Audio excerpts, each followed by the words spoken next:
I can finally talk about the charity event. It's still early December, but I can finally talk about it. Anyways, if you don't know what I'm talking about, I'm running a charity event like I have been for the past 2 years now. This is the third year in a row where I'm supporting the Michael J. Fox Foundation for Parkinson's Research. And this year, instead of doing handheld mods, I'm doing home console mods. Dreamcast, GameCube, Wii, N64. And each of these is going to come with a controller. This is the controller that it's coming with. The N64 is going to have this one.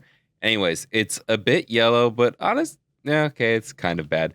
We're going to try and fix the yellowing. We're going to replace it with a GameCube style stick. It's just a shorter stick is all. I bought this off of AliExpress, so I guess that's what I get, thinking that there would actually be a GameCube stick in there, but we might be able to replace that. No, maybe. I don't know. This doesn't have any screws that I can see, but it doesn't look like it's going to want to actually come apart, and I don't want to break it, so we're not going to do that. But we're going to deep clean this. We're going to replace the stick, and we're going to try and de-yellow the shell. And we're probably going to do that to all the controllers for like all of the second channel videos this month. So if you want a crack at this controller and the modded console that goes with it, I don't know if this video is coming first or not. It's the one I'm recording first. I'll have more details in the description. But the charity event itself will be on Friday the 24th, January 2025. Anyways, let's get started. I don't know if I can actually reach these. Oh, I can. We're just going to disassemble this. And I guess the screws don't want to come out until later. Here we go. I'm just going to put all the screws on this magnet piece because I think this is going to be pretty easy to put back together. I think all of these will be pretty easy to put back together. I know the GameCube will be easy because I've done that controller a million times. I've never opened a Dreamcast controller though, so I'm curious to see what that experience is like. And it comes apart just like that. Cool. That one fell out, and I don't know why these two aren't coming out. There we go. And I think, oh wait, no, there's some screws in here for the stick. Other than that, that is all of the screws. I guess we don't even need this part today because we're going to be cleaning everything else first. And I'm literally just taking all this apart. I guess I'll unscrew these screws first. I think it'll be pretty obvious which one's which. Put those in there, and I guess I'll take this guy out, but the new stick doesn't look like it actually needs it. But I'll just put that in now before I forget, since it looks pretty similar to the other screws. Oh, there's no screw hole. Oh, there's a hole, but there's no screw post there. So I guess that's just an extra we don't need. Cool. Put that back over there. We can just yoink that out and toss it to the side. I guess if you want to see what the inside of these looks like, I'll try and take it apart for you. Oof, that is dusty. Now, a lot of the time you can get away with just cleaning out the dust in these and then putting it back in, but I think this is just so loose, like the spring itself is so loose that it's just not worth it. But if the spring isn't loose and you clean this up, usually you'll get way better results for the stick. But this is just garbage at this point. So I'm just going to throw that down, and that fell apart as soon as it hit the ground. Nice. Pull this out, and this honestly doesn't look so bad. But all of this will go in the ultrasonic cleaner. Actually, well, I was going to put this through the ultrasonic cleaner, but the wire, I don't know how the wire's going to do in that. So I think I'll just clean this by hand, and then all of these pieces will go in a bucket of hot soapy water, and I'll probably just show the same clip for, oh, both of those came out. That's cool. I'll try to super glue those posts back in later because it's not like super necessary. Seems like it's fairly locked in, but that might be wise to super glue that in later. But we'll do that at the very, very end. All of this will go in a bucket of hot soapy water, except for this. And then the two big gray pieces will go in a bucket of hydrogen peroxide. Now, there is one thing that is slightly bothersome, is hydrogen peroxide will rust metal pretty fast. And I would like to put the bottom half in the peroxide as well, but there's a spring in here that I don't want to rust. So since there is only a bit of yellowing on the edge here, I might not put this in and might just put the top half in. We'll see. But for now, I'm gonna grab a bucket, my go-to purple bucket. Just dump all that stuff in there. And yes, I know I just talked about rusting in the metal on the spring, but we're not gonna have this in the water long enough for it to rust. And it's just gonna be water and soap, and it'll be dried thoroughly before we put it all back together. Plus, that part will still have access to air, even when it's fully assembled. So I'm gonna put this off to the side, get it soaking in some hot soapy water, but honestly, I'm gonna wait until all the other controllers are done, do it all at the same time, and then we'll come back later. I ended up cleaning all the charity event controllers at once to make things easier for me. All I do is soak all the plastic pieces in hot soapy water and then scrub it with a toothbrush after a couple hours of soaking. Then I rinse it and dry it with a towel before letting it all air dry for a while. And since I'm going to be reusing these clips for all 3 of these videos, I just wanted to remind you that you can get these controllers bundled with their modded consoles if you buy them during the charity event on Friday, January 24th at noon Pacific. Okay, back to the rest of the video. Oh my gosh, it's later and definitely not instantly after I put the bucket down right next to me. I'm actually going to be cleaning this up before I do the hot soapy water, but you just saw the hot soapy water. So just gonna soak that in alcohol, and I'm gonna take my toothbrush and just wipe it. Wipe it. Like some pressure so I can scrape all the 30-year-old gunk off of this. Because yes, this is a 30-year-old console now. Welcome to the future, or the present. The future is now, old man. Gotta get L, R, and Z nice and clean. I'm also just going to hit the backside, and especially in that controller port, or the expansion port, the memory port, whatever it's called. I don't know what the official name of this is, but surprisingly, I don't have a Game Boy expansion thing for the N64. I really should, since I'm like the Game Boy guy. But I don't have a memory card for this either, so I don't have a way to test this port. But I'm going to assume it's fine. I haven't really heard of these going bad. And on top of that, I'm going to take a paper towel, spray it, and just really put some pressure and wipe down the button contacts, especially like A and B, because those have been pressed a lot. And look at all that black coming off. Yes, I know that the contacts themselves are black, but that is most likely the rubber membrane stuff coming off.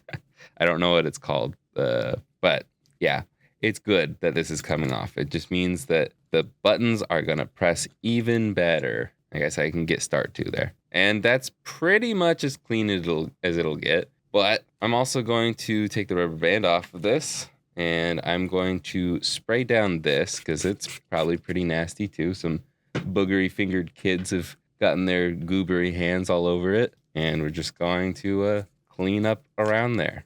And then what I like to do for cords is I like to spray a paper towel, and I like to take it and really get a good grip on it and pull.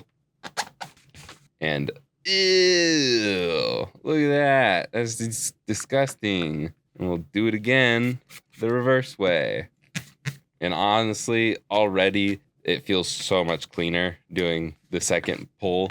Like the cord doesn't feel as gross. Even though it's showing a lot of dirt. I could probably do this forever and it would still come off with grossness, but it's a little bit lighter than the first run. Either way, it's clean enough. And if you end up receiving this, you can clean it more. Isn't that fun? But now I can put that board off to the side, and I can honestly put this off to the side because we're not going to be able to do anything with it until we're putting it all back together. Okay, so I definitely didn't do this once already and forgot to hit record. Anyways, oh no, not again.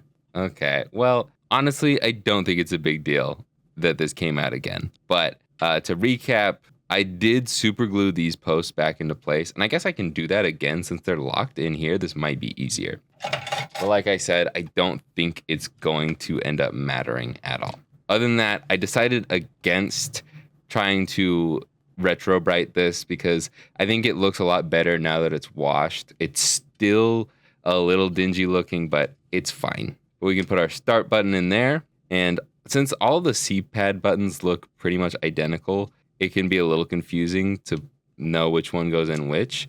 But all of them are keyed, so it'll only fit in one spot in one direction, one way. And you can literally just spin it around until it fits. And like even A and B, I don't play enough N64 to know the difference.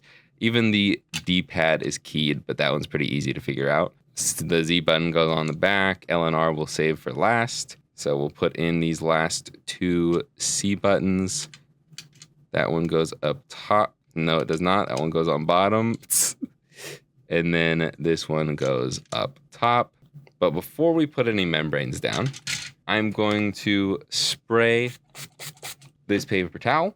And we're going to take our membranes and we're just going to wipe the membranes down, a little blow dry, and stick it in its spot. Sorry, that was the start one. There we go. It was on camera.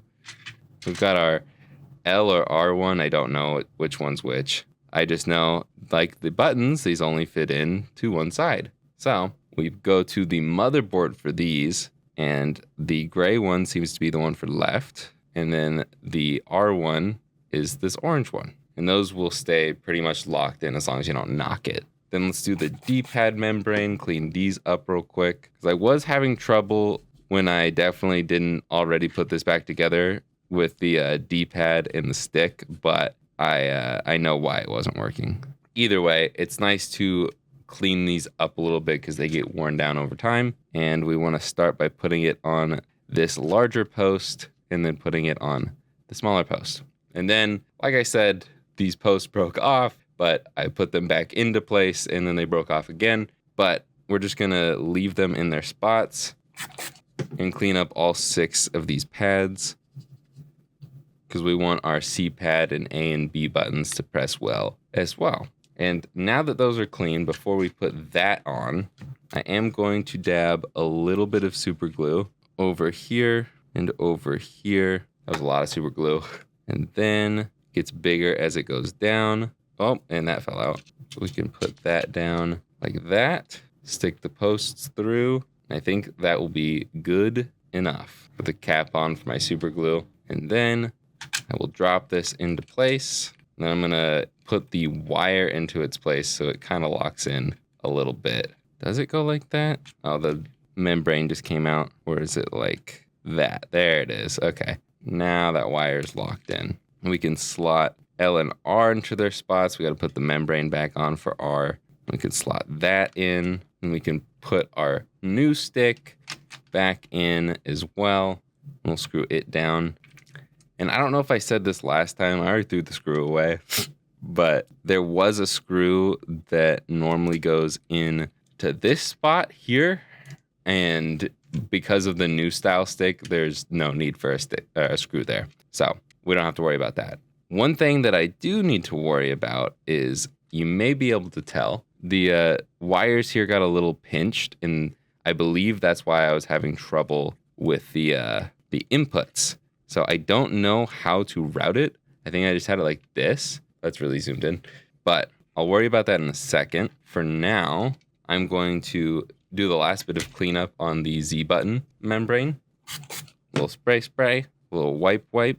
Then we can lock that in, stick the membrane on like we did for the L and R buttons. And then I'm not gonna flip this over because all the screws are in its spot, but you can slot the Z button into its position. It'll actually lock in and you can swivel it. But what I wanna know is how the heck do we route the wire? So I'm gonna look that up real quick. Okay, according to my teardown video, the original one was just over here. So we gotta make sure that it's out of the way of this screw post, but also not getting pinched. I'm gonna see if we can maybe just wrap, gotta get all the wires. Actually, no, that's fine. That should work. So I'm gonna try that. I'm gonna put L and R in. L is gonna go on the right side because we're upside down, and then R is on the opposite side. And I think with the way the wire is positioned right now, we should be able to just drop this in, call it good. Screw this back down. And last one, we're good. Hopefully no wires are pinched and all the button presses are good. There is one thing that I don't like about the the new stick is the GameCube style stick, which just really with this one, all it means is that it is a shorter stick than the N64 stick, which is fine, but the reason that I wanted the GameCube style one was for the grip, because they just have a plastic piece on the N64 controller, and then this is just straight hard plastic. There's no rubber on the top. So I'm gonna see if this Switch one works like it did with the Dreamcast stick, and it does. Look at that. That's actually, oh my gosh, that's actually so much better. I do kind of think that the star is kind of ugly, but that is a lot nicer than just the hard plastic. I will say that.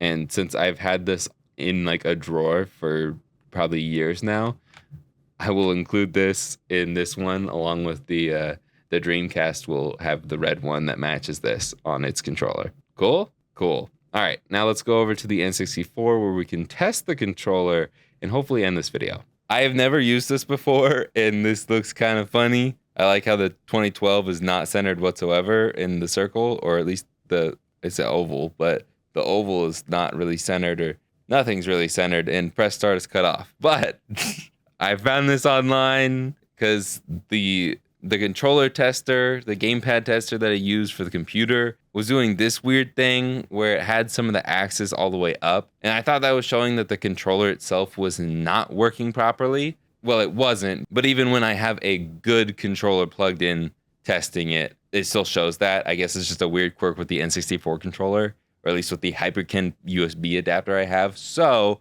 we're trying this one out on the console so it looks a little better, but I'm going to go back to that clip because there is something that I need to discuss. The D-pad, no matter what I tried, would not work. Neither would the stick. And I don't know what's going on with it.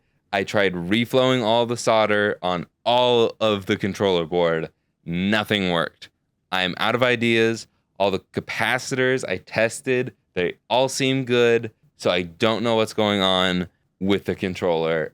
I ended up just taking a board out of one of my personal controllers, slapping it into what I've cleaned up throughout this video, and we're still using the new stick. So everything's the same, just a different board on the inside. And here we go. Let's test it. Is it working? Press a button to test or move the analog stick. Okay, 95 down, 95 up, 95 to the right. I'm guessing the threshold is just 95. We've got B button, we got A button, we got C left, C down, C up, C right. We got D-pad left, D-pad right, D-pad down, D-pad up, R, L, Z, start. Oh, okay, we did start. Well, that was all the buttons. I cannot actually see. Oh, there is a red dot. Okay, well, the analog stick works. It's just kind of hard to see. Press Z to change mode. That I don't think is changing anything. Okay, well, that is not the best button tester, but hey, thank you to whoever made this in 2012. But that being said, we have a working N64 controller. It is fully cleaned. It looks so much better than it was. And while it does have a different board on the inside, I did my best, and I hope you're okay with it. But if you want to get this controller, I don't know why you want this controller, or the console that goes with it, the modded N64 that I'll be modding live on stream for the charity event, please save the date, save the time, January 24th, 2025. I mean, by the time you're seeing this, we're already in 2025. But at noon Pacific on January 24th, I will be streaming live to the main channel, Jake Simmons, modding an N64, a GameCube, a Wii, and a Dreamcast. Technically, the Dreamcast and the Wii are not live, but you will get to see it all happen during the live stream, and you will be able to buy all four of those consoles. I mean, if you got the pocket change for it, you can buy all four of them. 100% of the money goes to the Michael J. Fox Foundation for Parkinson's Research. I don't get any of it. I don't want any of it. This is for charity. This is the third year in a row, and I want to smash the amount of money that we've raised the past 2 years. So please save the date, join the stream. Even if you can't donate, just being there helps out the charity, helps out the event. Share it with friends, share it with family. If they can donate, great. If not, again, just being there, watching it live will be so helpful. Watching this video and all the videos throughout January that are centered around the charity event is a huge help too. All of the ad revenue from the charity event, the announcement videos, and these second channel videos where I'm fixing and testing the consoles and controllers, just sitting there and watching them on repeat will help the charity. And I thank all of you for coming around and supporting this, watching these videos. It is awesome. I am very blessed. So please help me out. Help me make money for some charity. One of the best charities in the world, the Michael J. Fox Foundation for Parkinson's Research. I hope to see you there January 24th at noon Pacific. Everybody, let me know in the comments what day and time the charity event is. Thank you. Peace.